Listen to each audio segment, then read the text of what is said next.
ಇನ್ನು ಸೂರ್ಯವಂಶ ಸಿನಿಮಾದಲ್ಲಿ ಬಾಲನಟರಾಗಿ ಅಭಿನಯ ಮಾಡಿದ ನಿಮಗೆಲ್ಲ ಗೊತ್ತಿದೆ ಅಂತ ಅದ್ಭುತವಾದಂಥ ಕಲಾವಿದ ಬಾಲನಟ. ಅವ್ರ ಹೆಸರು ಎಷ್ಟೋ ಜನರಿಗೆ ಗೊತ್ತಿಲ್ಲ, ಅವರಿಗೆ ನೆನಪಾಗಿ ಮಾತು ಉಳಿದಿರೋದು ಅವ್ರು ಇನ್ನಿಲ್ಲ ಅಂತಲೇ ಹೇಳ್ಬೋದು ಸಿನಿಮಾ ರಂಗದಿಂದ. ಹಾಗಾದರೆ ಏನಾಯಿತು ಅಂತ ನೋಡ್ತಾ ಬಂದರೆ ಅವ್ರ ಸಿನಿಮಾ ಸಂಪೂರ್ಣವಾಗಿ ದೂರ ಅವ್ರದ್ದು ಈಗಾಗಲೇ 27 ವರ್ಷಗಳು ಕಳೆದೋಯ್ತು. ಇನ್ನು 27 ವರ್ಷಗಳಾದ ನಂತರ ಈಗ ಮೊನ್ನೆ ತಾನೊಬ್ಬರು ಯೂಟ್ಯೂಬರ್ ಕೈಗೆ ಅವ್ರು ಸಿಕ್ಕಿದ್ರು. ಆ ಸಂದರ್ಭದಲ್ಲಿ ಮಾತಾಡ್ಸಿದ್ರು, ಸರ್ ಅಷ್ಟೊಂದು ಸಿನಿಮಾಗಳು ಆ ಸಂದರ್ಭದಲ್ಲಿ ಮಾಡಿದ್ರಿ, ಜಮೀನ್ದಾರರು, ಸೂರ್ಯವಂಶ, ನಮ್ಮಣ್ಣ ಸಿನಿಮಾ ಎಲ್ಲ ಮಾಡಿದ್ರಿ, ಅದು ನೀವು ಎಲ್ಲೂ ಓದಿ ಅಂತ ಕೂಡ ಗೊತ್ತಾಗಲಿಲ್ಲ. ಸದ್ಯಕ್ಕೆ ನಾನು ಪೂರ್ತಿ ಓದಿನ ಕಡೆ ಗಮನ ಕೊಟ್ಟೆ. ಇವತ್ತು ಸಾಫ್ಟ್ವೇರ್ ಇಂಜಿನಿಯರ್ ಆಗಿ ನಾನೀಗ ಹಾಸ್ಟೆಲಲ್ಲಿ ಕೆಲಸ ಮಾಡಿ ಪತ್ನಿ ಮಕ್ಕಳ ಜೊತೆ ನೆಮ್ಮದಿಯಾಗಿದ್ದೇನೆ. ಹಾಗೆ ಸಿನಿಮಾ ರಂಗದ ಕಾಂಟ್ಯಾಕ್ಟ್ ಇಲ್ವಾ ಸರ್? ಇಲ್ಲ ನನಗೆ ಸಿನಿಮಾ ರಂಗ ಕಾಂಟ್ಯಾಕ್ಟ್ 2003 ಬಿಟ್ಟೋಯಿತು. ಅದಾದ ನಂತರ ಯಾರೂ ಕೂಡ ನನಗೆ ಸಿನಿಮಾ ಇದರಲ್ಲೇ ಇಲ್ಲ. ಅದೇ ನನಗೆ ಆಸೆ ಇತ್ತು ಸಿನಿಮಾ ರಂಗದಲ್ಲಿ ಬೆಳಿಬೇಕು, ನಾನು ದೊಡ್ಡ ನಾಯಕನಾಗಬೇಕು ಅಂತ.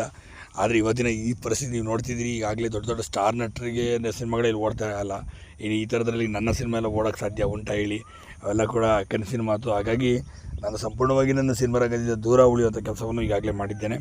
ಅಷ್ಟೇ ಅಲ್ಲದೆ ನಾನು 27 ವರ್ಷದ ಸಿನಿಮಾ ಎಲ್ಲ ಕಂಪ್ಲೀಟಾಗಿ ಕಾಂಟ್ಯಾಕ್ಟ್ ಬಿಟ್ಟೋಗಿದೆ. ಮತ್ತು ನಾನು ಸಾಫ್ಟ್ವೇರ್ ಇಂಜಿನಿಯರ್ ಆಗಿ ಕೂಡ ನನ್ನ ನೆಮ್ಮದಿಯ ಜೀವನವನ್ನು ಈಗಾಗಲೇ ಸಾಗಿಸ್ತಿದ್ದೇನೆ. ಹಾಗಾಗಿ ನನಗೆ ಅದರ ಸಂತೋಷವೂ ಕೂಡ ಇದೆ ಅಂತಲೂ ಕೂಡ ಹೇಳ್ಕೊಳ್ತಾರೆ ಹೆಮ್ಮೆಯಿಂದಲೇ.